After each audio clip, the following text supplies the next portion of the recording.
Situ Cikaret Cibinong Bogor, tempat yang cocok untuk bersantai dan lesehan bersama keluarga atau pasangan sambil menikmati jajanan dengan pemandangan air situ dan rindangnya pepohonan. Hanya dikenakan biaya parkir kendaraan bermotor saja.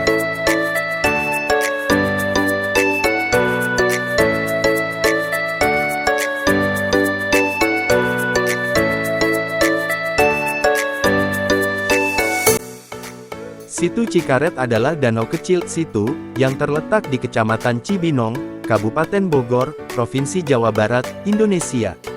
Letaknya tidak jauh dari Rumah Sakit Umum Daerah RSUD Cibinong. Situ Cikaret berada di ketinggian 120 meter dpl. Situ ini dikelilingi pepohonan rimbun dan asri. Fungsinya sama dengan situ-situ lain yang tersebar di wilayah Bogor, yaitu sebagai penampung air, reservoir, dan cadangan air yang juga dimanfaatkan untuk mengairi persawahan yang ada di sekitarnya. Selain itu, situ-situ ini juga menjadi tempat bersantai bagi masyarakat sekitar.